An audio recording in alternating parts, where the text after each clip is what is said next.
So today I'm going to talk about perfumes that I got from the Philippines. Perfumes or colognes that I got from there. So this is from the brand Bench. So the one that I have here is just like a celebrity perfume. This is called Love by Lucy Torres Gomez. And the other ones are baby cologne.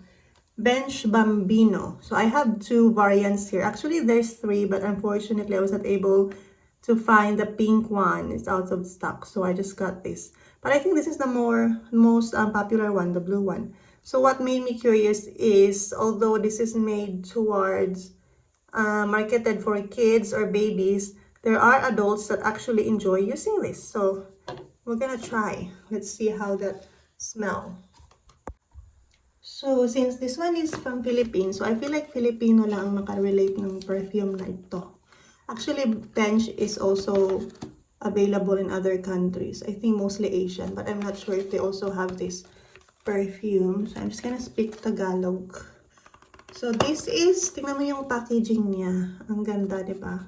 Napaka-elegant. So, may makikita nyo siya, pero para siyang, tawag doon? Parang hindi siya drawing lang ba? Parang siyang 3D or something. Slightly 3D. Ayan. Lucy Torres. So, I feel like if you're a Filipino, then kilala mo na si Lucy Torres. If not, she's a celebrity turned into politician. Wife of Richard Gomez.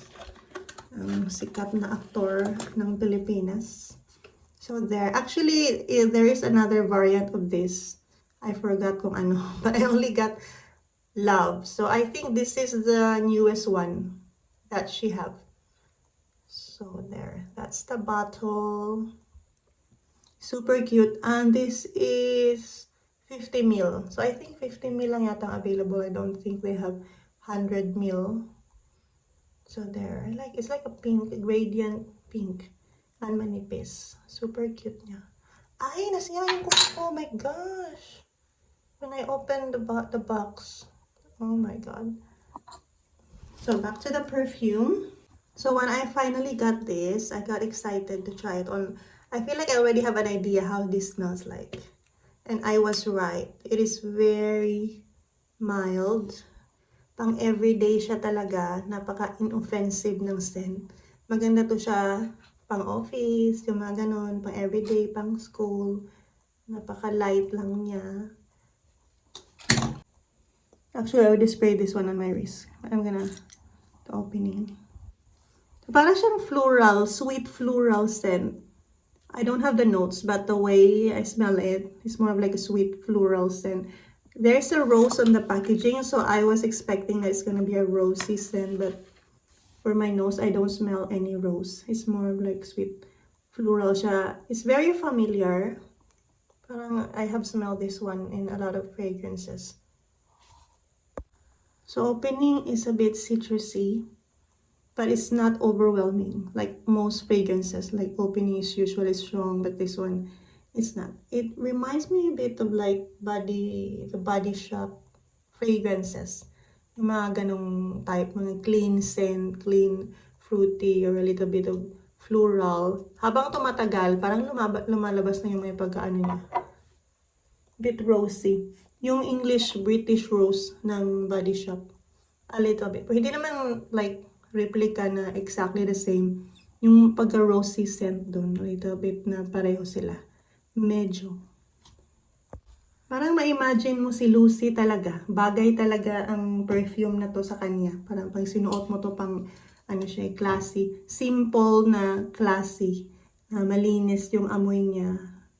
Napaka parang feminine, ganon. So, for me, kung mahilig ka sa mga overwhelming na scent, yung talagang mabango, super na tawag doon.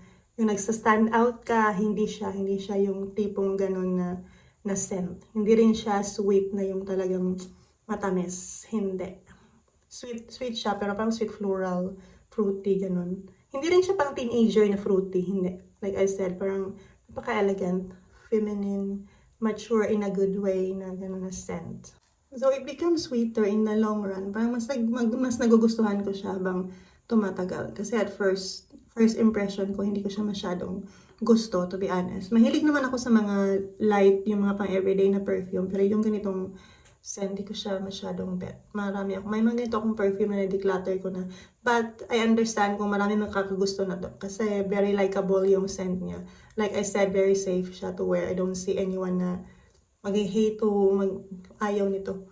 I don't hate the fragrance, but hindi lang siya yung talagang type na sinusuot ko araw-araw. Parang siyang may pagka-green apple, na cucumber, na scent, yung mga ganun.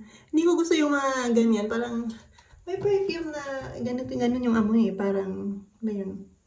Versace na bright crystal. But that one is more overwhelming than this one.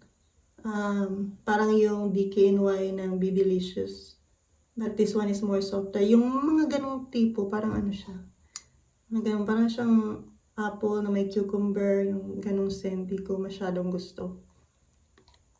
But like I said, habang tumatagal, parang nawawala yung amoy na yun. Parang naging mild na sweet na lang siya. Which is, yun, gusto ko naman. And yung longevity naman niya, hindi siya ganun katagal. And like I said, napaka, ano lang din niya, light, mild lang siya, subtle. So, kailangan kang mag-respray if gusto mong pang magtagal siya. Well, I'm not surprised kasi EDT lang naman din to siya. Hindi naman siya katulad ng EDP. So, that's Love by Lucy Torres Gomez. So, now, move on to the next. These two bambinos here. Super cute. Actually, I think there's a bigger bottle, if I'm not mistaken, or smaller pa. Ito, this is 50 ml. So, itong blue muna na bambino. So, ito, in-spray ko siya sa cup. This one, mang baby talaga. Amoy baby talaga siya eh. Gusto ko siya. Parang may pagka-powdery. Nung first ko lang na-spray, quite powdery. Pang baby talaga siya. Spray ko lang siya ulit. Parang pang baby. Ano mo yung inaamoy mo yung baby? Na ang bango. Yung ulo nila, nung bago ligo. Tapos amoy ng sabon, na plus yung may powder. Ganun siya talaga. Actually, ito yung ginagamit ng anak ko. I have a 2-year-old son and this is his cologne. These two. But ito yung usually ginagamit niya. May try ko tong isa. Let's compare.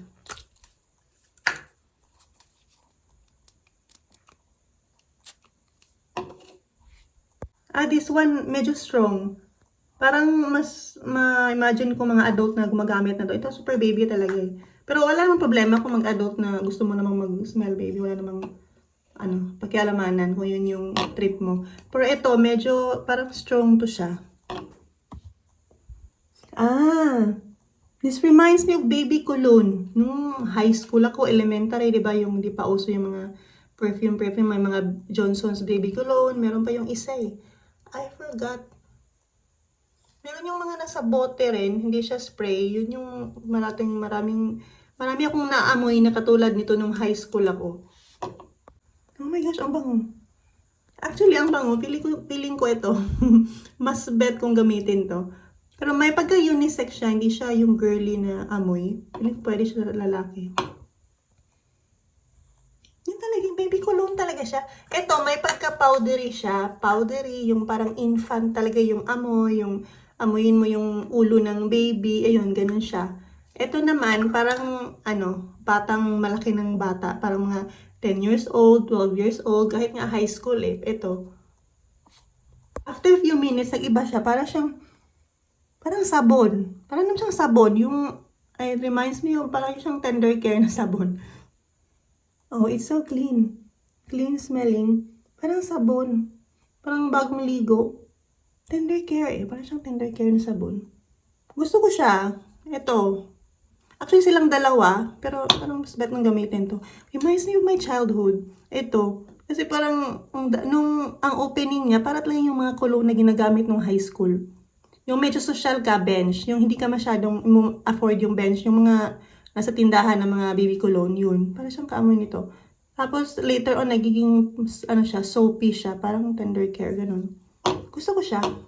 But this is just my opinion lang ha. Iba-iba naman tayo ng pang-amoy. Yung mama ko sabi niya, uy, mas mabango naman yan sa tender care.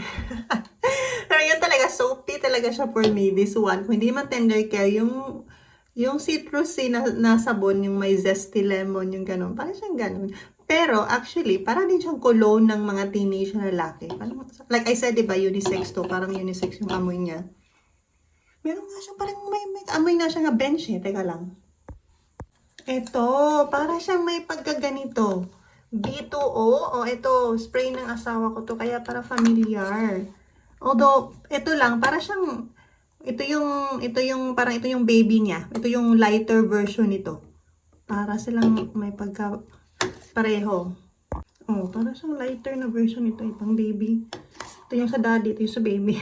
Pero that's just my opinion ha, iba-iba naman tayo. So, yun. In fairness, ang gaganda nila. Ang ganda pa ng packaging mo, ang cute. Oh, so ito yung ginagamit ng anak ko. Safe for me. It's sure. Safe naman siya talaga sa bata. So, para wala namang mga allergy o mga parang hinahatching pag sinispray mo to, wala naman siya. Super safe siya. I want to try the pink one, kung ano kayang amoy niya.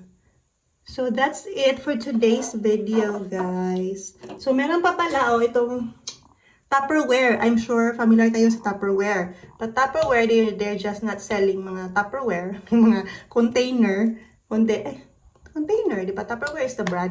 So, hindi lang container yung binibenta nila. Meron din silang mga body spray. So, I have 4 of this. Pero hanapin ko pa yung dalawa. So, next video na lang. So, that's it for today. Thank you for watching. See you next time.